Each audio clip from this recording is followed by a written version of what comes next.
We've said it from the start. Until you make the decision on Carson Wentz, they've made that decision. They're going to do everything possible to get him in a different city, and it looks like that's going to happen probably next week.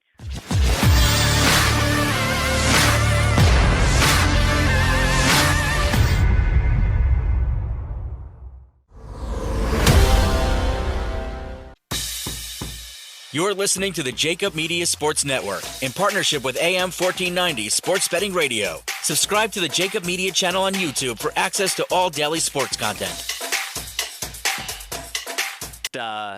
Put it out there that the Eagles are close to trading Carson Wentz. What does that mean exactly? What does that mean? No one knows what it means, but it's provocative. It gets the people going. All right, so I'm going to get John on the horn.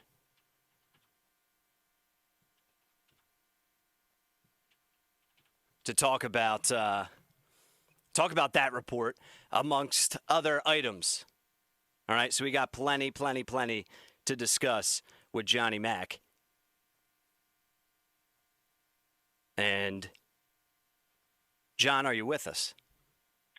I am with you. That's exciting. How are you, Ryan? I'm doing well, man. Doing well. Welcome. John, as I've mentioned, for the listeners out there, NFL Eagles Insider. Follow John on Twitter at JF McMullen, Philly Voice, and Sports Illustrated at SI.com.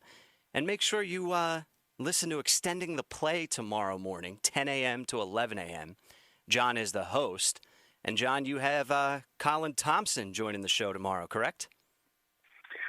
Yeah, Colin's going to join the show, obviously tight end for Carolina Panthers. So I think, I'm sure we're going to talk some Carson Wentz today. But there is a big game this weekend, and I'm interested to kind of pick his brain because he and the Panthers were able to play both Tampa Bay. Obviously, they play them twice in the same division, but also Kansas City. So should be interesting.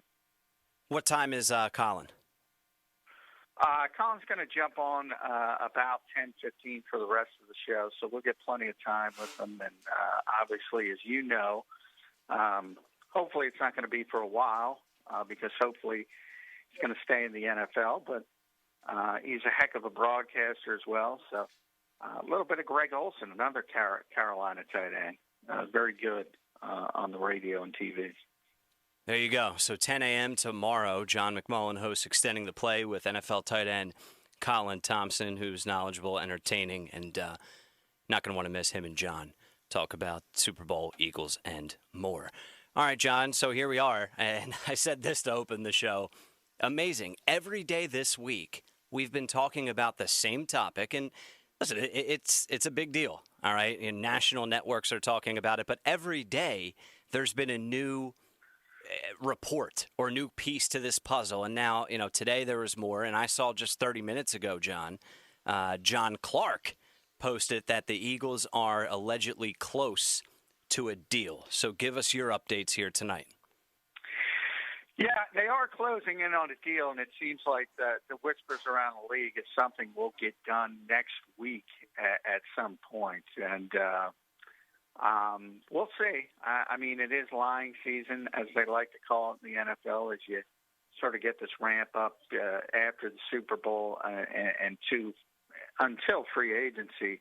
And, I thought it was interesting. I mean, the Eagles, it was a little thing, and I didn't want to mention it because it was charity related, but you could shift. You could see the shift when they put Jalen Hurts out there for Alex's lemonade stand. I thought that was the first little inkling of, okay, this team's going to go ahead in a different direction. Turns out it looks like that's going to be the case. Now, the more important part is, and I joked about it because there was somebody in Chicago just tweeted out that the Eagles are asking for 2 first-round picks and a player on top of it, and the Chicago Bears are listening. Now, if Howie Roseman can pull that off, I'm giving him 2021 NFL Executive of the Year. And that's the part where how much of this is spin and how much of it is the Eagles trying to drum up interest. But it seems like they're trying to play off Chicago and Indianapolis and sort of create this bidding war. Problem is, Chris Ballard's really smart. I don't think he's getting into a bidding war. Now, Ryan Pace isn't. And Howie's smart. And I think he's trying to take advantage of a bad general manager. And we'll see if he can get it done. I saw something put out there that the report from Ian Rappaport that you and I discussed, Ian's from the NFL Network, was a chess move for the Eagles to fake appear like that they have more than they really do. If that makes sense, can you talk to us about that? Yeah, no question. I mean, that's what you try to do. One of the things I think that Jeffrey Lurie has insisted upon, and we talked about, this dead money hit that the Eagles are going to incur, which is going to set the NFL record and actually shatter the NFL record. So in return, he doesn't want to give them away. He wants something of value in return. Now, we can talk about what value is. Ultimately, there's a lot of Eagles fans, and I said this yesterday on the show, are going to point to, well, this guy played like an MVP in 2017, and he did. And this guy was an effective starter even after that, certainly at times at least in 2018 and 2019. And certainly all of that is true, but you can't ignore 2020, and that's where we are. You can't ignore that he was benched for a rookie quarterback and not a top 10 rookie, a second-round rookie. So ultimately, and that's why I said most teams are not going to bite on that, but there are bad organizations, bad teams, bad general managers who make bad decisions. And if you look at, and I'm going to pick on him a little bit, but if you look at Ryan Pace's history, especially at the quarterback position, whether it's giving money to Mike Glennon, whether it's trading up from 3 to 2 to pick Mitchell Trubisky, forget about how bad the player is. But to trade up one spot when you don't even have to, which is essentially what he did, because San Francisco wasn't going to take Trubisky at that time. Astonishingly poor move, only made worse by the fact he turned out to be a really, really bad player. And then Nick Foles, obviously, he didn't do much and actually lost his job to Mitchell Trubisky, so that tells you. In other words, he hadn't been good at the quarterback position. And on the other hand, if you look at that Chicago defense over the years, going back to Vic Fangio before he left and when they made the trade for Khalil Mack, it's been one of the best defenses. And you can argue if they could fix the quarterback, at least get competency at the quarterback position, they would be a contender.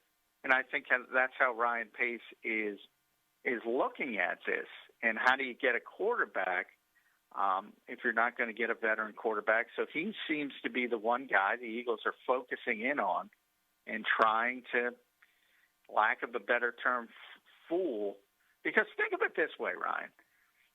If you can get even a first-round pick for Carson Wentz, and he's got that kind of value, why would you want to trade him? Now, they're talking about 2 first-round picks in a player. Now, they're trying to snow this guy. I find it hard to believe he's going to do that, but we'll see. I know Chris Ballard's not going to do it. I know that guy's not going to do it because he's one of the best GMs in this league. So, people, I think what the Eagles are trying to do here is what everybody else and all the fans and everybody is speculating about. Well, Frank's in Indianapolis, and he's going to hire Press Taylor. And to have this relationship with Carson, and they really want Carson, and they're a quarterback away from being a contender.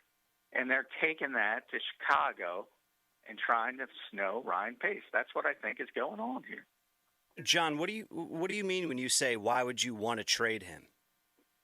Like just because of the first-round pick?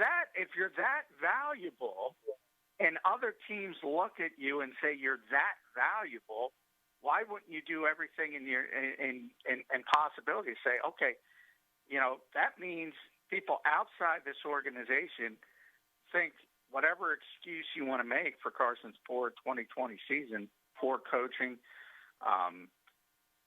injury, concussion, whatever. They think he's worth 2 first-round picks. Well, you got to start thinking, what are we missing that you're willing to trade a guy with that value?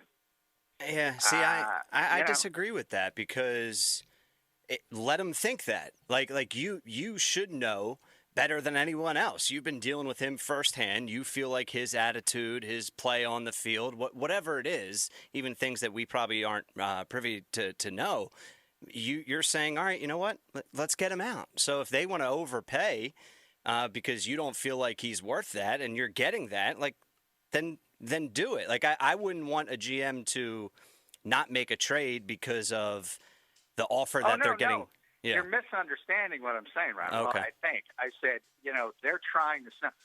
I don't believe Carson Wentz is worth 2 first-round picks. The Eagles know he's not worth 2 first-round picks. That's my point. They're trying to snow the other guy. And if he can pull this off, like I said, 2020 Executive of the Year, 2020 film exists. Yeah, I get bombarded on Twitter every day. Well, Carson played well in 2017. He was an MVP. That's his ceiling as a player. Look, this league moves fast. All you have to do is look. We just talked about it yesterday. 3-year anniversary. Where are the Eagles 3 years later? 2017 does not matter. And Ryan Pace doesn't seem to understand that, at least if you believe. And Chicago fans are losing their mind. And by the way, I hope, for their sake, I hope this is wrong because you can't give up that kind of haul for Carson Wentz. You just can't. So the Chicago Bears are interesting, as you've just kind of detailed with Nick Foles. Like what, if there's a player involved, I don't imagine that the player is going to be of any significance, but does it depend on the deal? Like what type of player do you think the Eagles could get in return in a deal with Carson? Nothing. I mean, nothing significant. You would think they have so many holes, but you're more talking about the game you're playing and trying to get this extraordinary value for this deficient asset, or whatever term you want to use for it. So, look, when we speculate about this kind of stuff, and we in the media, I mentioned that yesterday when I said they're not going to be able to get first-round pick. I put that caveat on it. There's bad general managers. There's people that make bad decisions in this league. We've seen it for, the history of time. I mean, there are just teams that make and organizations that make bad decisions. So to me, it's about that. It's about convincing the general manager. And again, I said at the start of this conversation, I'm going to pick on this guy a little bit. And they have identified what they think is the weak one in the herd. That's how I would describe it. So when you talk about what type of player, well, from Chris Ballard, nothing. From Ryan Pace, or even I'll add in, John Gruden and Mike Mayock, maybe something. So that is the bigger part of this than identifying a specific player, because you're not going to get anything from Indianapolis. What type of pick for this year's draft do you think that would be involved? I imagine the first round pick won't be for a year or two at least, right? No, I think they're trying to get a first round pick for this year. And again, same theme. I don't know how you give up a first round pick for that quarterback I watched last year. I don't know how other way to put it. I don't know how you do that. But again, hubris is real in this league. And Ryan, people think they can solve everything. Oh, well, that's bad coaching, as I said. That's bad offense. That's bad skill position play. Run down the litany of excuses. Well, we have this. We have that. We can salvage this guy. That's what you're seeing in play here. That's what you're seeing in play for anyone that that wants Carson Wentz. I mean, you're looking at Bears fans, as I said, I'll use them because they're kind of losing, they're getting very nervous. And, they're questioning, is this an upgrade over Mitchell Trubisky? That's where we are. That's where we are right now. And you can make an argument, and I can't believe I'm making this argument, but here it is. You can make an argument that Mitchell Trubisky was better than Carson Wentz last season. That's how bad it got. Oh, I'm completely on board with you there. And, yeah, I mean, you and I have talked about it all year long. I would agree. I mean, Carson was potentially the worst starting quarterback in the NFL. I mean, numbers-wise, you can make the case, but, and then it just comes to personal preference and opinion. But, yeah, I think that's very fair. All right, I have to ask you this. Nick Foles. What's up with Nick? I mean, maybe if you want him to kiss babies and open supermarkets, but to play quarterback, no. I can't imagine. This is not an organization that needs help when it comes to, and nobody sells tickets anymore. But if we ever get back to normal, they don't need help. There are certain organizations that need help in that type of realm, and maybe you look at it from a business perspective. But no, this will be Jalen Hurts' team, and if they don't believe in Jalen Hurts, they might consider taking a quarterback at number 6 overall, and getting the future moving that way. But remember, Jeffrey Lurie said the word transition 100 times. This is a transition phase with a young coaching staff. The last thing they want is a broken down veteran quarterback who, in case you haven't noticed, he did play in Jacksonville and he was a disaster, and he did play in Chicago and he wasn't much better. So, I mean, people just got to give that up. Talking with John McMullen, our NFL Eagles insider. Follow him on Twitter at JF McMullen, PhillyVoice.com, and SI.com for all of his written work. All right, and we're going to get more into this if and when Carson Wentz is officially traded. But I brought this up the other night, too. Are we going to look at everything that has transpired with the firing of Doug to the hiring of Sirianni and that entire new staff with a little bit more of a scratching the side of our head type of view? Like, well, you traded Carson. Could things have been different? No, because I think Carson wanted out of the organization. So I think at the first, I think we had phases of this, and then, I've talked about Jeffrey Lurie having a scapegoating problem, and it goes back long before this year. Whether it was Mike Groh or it was going to be Press Taylor this time, and then it ended up being Doug and Press. That's just what he's turned into as an owner. As far as the second phase, then I think they went forward and started, having those conversations with Carson. And it became clear that, he was upset about far more than Doug Peterson, and he just wanted out of this organization, which I mentioned, I started mentioning probably a couple weeks ago on here. And that's where we are. I mean, trust me on this. The Eagles don't want to swallow $33.8 million in dead money. They don't. This has gotten to the point where they know the guy doesn't want to be here,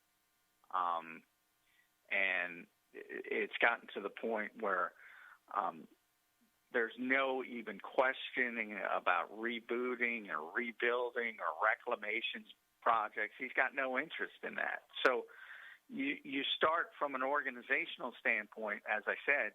First thing Howie Roseman had to do was figure out if Jeffrey Lurie would allow him to take on that dead money hit. And once he got over that hurdle, then it became easier to trade him, because the contract for the team that acquires him is not awful. It's not great, but it's not awful because so much of the guaranteed money has already been paid for by the Eagles. So you're talking about $23 to $25 million a year, which is a going rate for a veteran quarterback in this league. In fact, it's even a bit of a bargain if he plays well. The problem comes with, again, that 2020 film, and unless you can erase it, smart teams are going to realize there's a lot of issues with this quarterback, and that's why you're looking for that weak GM in the herd, so to speak. All right, John, we have about 10 minutes left, and before I transition to a couple other topics regarding the game on Sunday, is there anything else that we should touch on, Eagles and or Carson Wentz related? No, I mean, it's all Carson Wentz until it's not all Carson Wentz, and then I think you get into the secondary options. And, as we get closer to the league year, the Eagles have already restructured certain players, Alshon Jeffrey, Malik Jackson, with the intent on releasing them to make things a little bit easier. And then the next big decision is probably Zach Ertz, who's likely to move on as well. So there's going to be plenty of other stuff, but until you get, we've said it from the start, until you make the decision on Carson Wentz, they've made that decision. They're going to do everything possible to get him in a different city, and it looks like that's going to happen probably next week. All right, so let's wrap up our last few minutes, still about 10 minutes, of the conversation talking about the game. And before I get your thoughts, predictions, and I'll get your picks on some of these prop bets as well, player props at least, I just saw this report. Britt Reid, Andy Reid's son, who is on the Kansas City's coaching staff, he's the assistant linebackers coach. He was involved in a multi-vehicle crash last night that injured 2 young children, and they're trying to figure out if foul play or if he was under the influence at all. He did tell the cops that he had a few drinks, and they said he and the vehicle reeked of alcohol, and that's a shame given his history as well. So your thoughts on that story? Yeah, and it is a shame, and obviously it's much bigger than football. And one of the kids you mentioned is life-threatening injuries. So obviously he's not going to travel for the game, and Andy Reid and the Chiefs have to move on, and that you would think it's got to be very difficult for Andy. He's been through this before, as you mentioned, with Garrett and Britt on the same day, and obviously, Garrett overdosed eventually at Lehigh. So, I mean, these troubles have been going on for a long time with the Reid family, and I've often pointed to that day, and they both got in trouble that same day, as really the start of the downfall with Andy Reid and the Philadelphia Eagles. And you just hope it's not history repeating itself in Kansas City, but anytime you have family issues, and it's difficult, and this is the worst possible timing, but it's even, silly to say that because you have a 4 or 5-year-old kid who's, life-threatening situation because he's getting behind the wheel with alcohol. And with the history of drugs, it's hard to imagine that Andy will be able to continue to keep him on the staff there, but we'll see how it shakes out. Yeah, it's horrible, like you said, in so many ways. And now we have a little child fighting for their lives. The car broke down on the side of the road, the report was. And, clearly Britt Reid was just, going too fast, maybe under the influence from what it appears, and didn't see the car. So terrible story. And like John said, this is a terrible story no matter when it happens. But, of course, just hours, really, days before kickoff for the Super Bowl game for Andy Reid. It's tough. I can't imagine what Andy has to deal with now, leading up to kickoff, John. Yeah, and you wonder because of all this happened obviously in Kansas City in a typical Super Bowl year. Everybody would be already in Tampa, but because of COVID, everybody is coming in late, and the teams obviously Tampa's in Tampa, but. Because of those COVID restrictions, everything has been changed, and the butterfly effect is tragic this time, and hopefully the child can make it. Yeah, let's hope, and we'll stay updated on that story. But all right, let's transition now to the actual stories and our opinions and thoughts on what's going to take place on the field, John. And let's just get your thoughts to start off here now.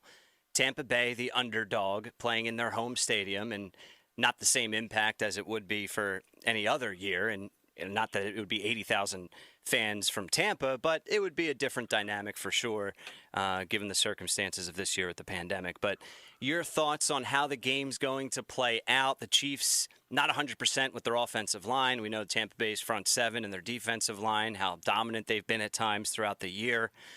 So just walk us through, how you see this playing out, John. Yeah, I've been on Tampa pretty early because of those offensive line problems. And, Mike Remmers is going to be playing left tackle as expected. Eric Fisher tears his Achilles in the AFC Championship game. And that to me is a lot like the Packers losing David Bakhtiari when they did to a torn ACL. And all of a sudden, Bakhtiari's probably even better. But certainly Fisher is their best offensive lineman. All of a sudden, you got to bring the right tackle over to left tackle. And to be honest, Remmers isn't that good at right tackle. So I think a lot, our buddy Philly Godfather says every square in the world is picking Kansas City. And that typically would have you looking at Tampa Bay. But I do think people are enamored by the superstars, and rightfully so. I mean, the Patrick Mahomes, the Tyreek Hills, the Travis Kelce's. Those guys are unbelievable. But, I saw Pro Football Focus tweeted today the top 20 players in the Super Bowl, they had rated 13 of them are on Tampa Bay. It's a deeper team, Tampa Bay I'm talking about. It's a more well-rounded team, and are also really, really good at where you could take advantage of where the Chiefs are really, really bad, and that's those tackle positions with Jason Pierre-Paul and Shaq Barrett, and even Devin White as a blitzer.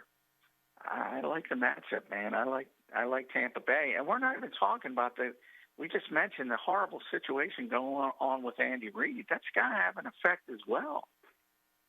No, it's a good point. It has to have an effect, and Andy's been resilient and mentally tough, throughout his career. So, but still, he's human. So I imagine that to have some type of role negatively for him personally, and that's certainly not a knock. All right, so the spread is 3 at FanDuel, 3.5 at BetMGM and Bet365. The total right now is at 55.5 on FanDuel, and like you said, John, we have 60% of the bets taking the Chiefs with the spread, but you have the money going towards Tampa Bay, and that's the sharp action, like Philly Godfather. The total, though, right? So give us like a ballpark score prediction for you for this game. Well, I think it's going to be under. Typically when Super Bowl numbers, I forget the number, but I think it's 8 out of 10 or something like that when it gets up that high that the under wins. Also, it's supposed to be really bad weather-wise. Rain, obviously, in Tampa, but we'll see. I haven't checked the weather. You might have a more up-to-date forecast. I know a couple days ago it was calling for significant rain, so I think that would affect things as well. And then just some of the things I talked about. I mean, people think Kansas City and they think high scoring, but look, any quarterback in the world, if you get them off of spots, if you get them uncomfortable, it's going to be really difficult. And I think that's what's going to happen to Patrick Mahomes. And then second, I think Todd Bowles is going to learn from that first game when he played a lot of single high against Tyreek Hill, and he killed him. You remember that first quarter, I forget how many yards he had. It was unbelievable. I think they're going to play a lot more cover 2 to try to keep those big plays off the board. So I think it's going to be a little bit lower scoring than people assume, and probably, a 24-20 type of game. All right, 24-20, John says. And just for the weather, it says most of the potential rain is expected to fall early in the day Sunday, but there's still a chance of rain through the night. Radar shows strongest chance of rain as well as thunderstorms Sunday mid-afternoon prior to kickoff. But, who knows? That could end up being a little bit later in the day. But thunderstorms and rain is expected on Sunday. It's just a matter of will it last up until kickoff and into the game. All right, John, just one or two player props here. We only have about a minute or two before I let you go. Tom Brady over under 296.5 passing yards, and then Mahomes over under 327. Well, I think I'm going under both. I'm going the opposite of Super Bowl 52 when the Eagles and Patriots went up and down the field. I think it was 1,100 yards or something. As I mentioned, I think it's going to be a little bit lower scoring than people expect. From the Chiefs' standpoint, because of that offensive line, I'd probably be talking differently if Fisher was playing. I think that's how important he is to that line, which has so many issues on top of him before he got hurt. So it just magnifies everything to a significant degree. So I'm going under for both of those guys. All right, John says under for passing yards. We're up against it, man. Have a good show tomorrow on Extending the Play, and we'll catch you up Monday. All right, thanks, Ryan. Yep, there he is, Johnny Mack. All right, let's get into a break. Jeff Parles when we come back.